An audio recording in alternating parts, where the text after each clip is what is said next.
श्री महाभारत द्रोण पर्व पुष्प 10।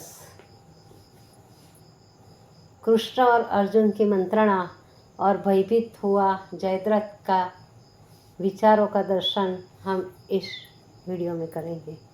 कौरवों के गुप्तचरों ने अर्जुन के द्वारा की गई प्रतिज्ञा जब जयद्रथ को सुनाई तो वह बड़ा ही भयभीत हुआ और उसी समय दुर्योधन की सभा में आ गया और कहने लगा, हे भूपाल वृंद, वीरवर अर्जुन ने हमें मारने की प्रतिज्ञा की है। सूर्य और चंद्रमा अपनी जगह से टल जाए लेकिन अर्जुन की प्रतिज्ञा कभी नहीं टल सकती। ऐसी दशा में आप या और कोई मेरी रक्षा कैसे कर सकता है? अतः आप लोग यहाँ से जाने की आज्ञा दो, जिससे कि हम कहीं ऐसी जगह छिप जाए जहाँ पांडव हमें देख न सके। जयद्रथ को भय से व्याकुल हुआ जानकर दुर्योधन कहने लगा, हे पुरुष सिंह, हमारे रहते हुए तुम्हें तनिक भी भय नहीं करना चाहिए। कल हमारी सारी सेना व समस्त महारथी तुम्हारी ही रक्षा पर नियुक्त रहेंगे और फिर तुम स्वयं भी एक श्रेष्ठ महारथी हो और पराक्रमी भी हो। फिर तुम्हें पांडवों से डरने की क्या आवश्यकता है? दुर्योधन के इस प्रकार के आश्वासन देने पर जयद्रथ को थोड़ा संतोष हुआ। वह दुर्योधन को साथ लेकर गुरु द्रोण के पास गया और अर्जुन की प्रतिज्ञा के संबंध में आचार्य को बतलाया। आचार्य ने जयद्रथ की रक्षा का पूर्ण भार अपने कंधों पर लेकर उसे निडर होने के लिए कहा। इस प्रकार आश्वासन मिलने पर जयद्रथ युद्ध के लिए तैयार हुआ। उस समय समस्त कौरव सेना हर्ष ध्वनि करने लगी। अर्जुन ने जब जयद्रथ वध की प्रतिज्ञा कर ली तब भगवान श्री कृष्ण ने अर्जुन से कहा, कौन्तेय, तुमने आवेश में आकर बिना समझे मुझे धर्मराज और हमसे मंत्रणा किए बिना ही जयद्रथ वध की प्रतिज्ञा कर डाली। यह तुम्हारा दुस्साहस है। हमें अपने दूतों द्वारा यह पता चला है कि कौरवों को तुम्हारी प्रतिज्ञा का पता चल गया है। अब द्रोण के द्वारा जयद्रथ की रक्षा का पूर्ण प्रबंध कर लिया है। प्रतिज्ञा पूर्ण होने पर इसका कितना भीषण परिणाम होगा? प्रतिज्ञा पूर्ण न होने पर इसका कितना भीषण परिणाम होगा, इस पर तुमने तनिक विचार नहीं किया।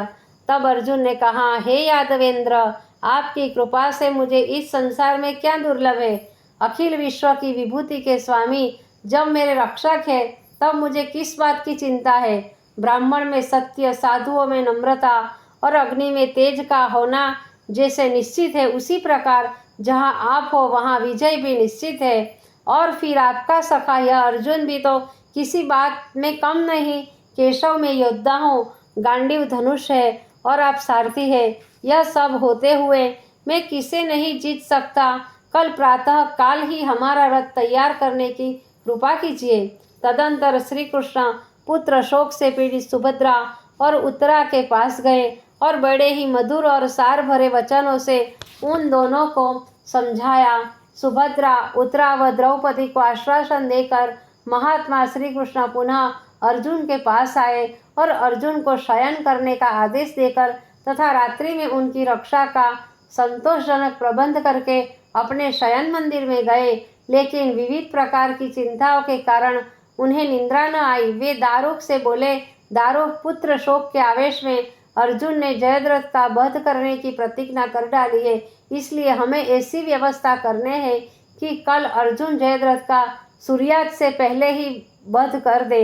इसलिए प्रातः काल होते ही हमारा रथ तैयार कर देना, उसमें हमारे सभी अस्त्र शस्त्र भी रख लेना और जिस समय हमारे शंख की ध्वनि हो उसी समय तुम रथ लेकर शीघ्र ही आ जाना।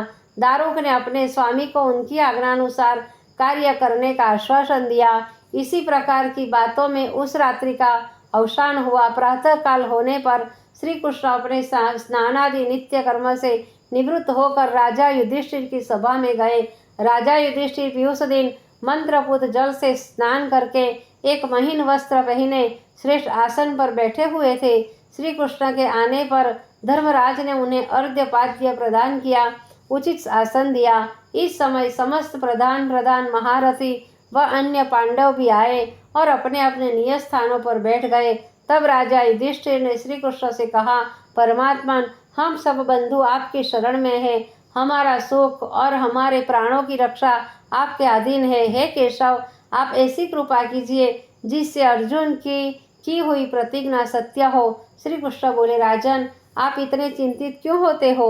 अर्जुन स्वयं बलवान युद्ध कला के धुरंधर कलाकार और पराक्रमी हैं। वे अवश्य ही शत्रुओं का वध करेंगे और मैं भी ऐसा प्रयत्न करूंगा जिससे अर्जुन अपनी प्रतिज्ञा का पालन अवश्य कर ले।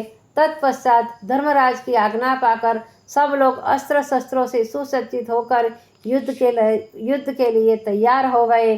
उधर प्रातः काल होने पर आचार्य ने अपनी सेना को संकट व्यूह की पद्धति से खड़ा किया और जयद्रथ से कहा, तुम भूरिश्रवा, कर्ण, अश्वत्थामा, शल्य, वृषसेन और कृपाचार्य 1,00,000 सेना लेकर हमारे 6 कोस पीछे रहो।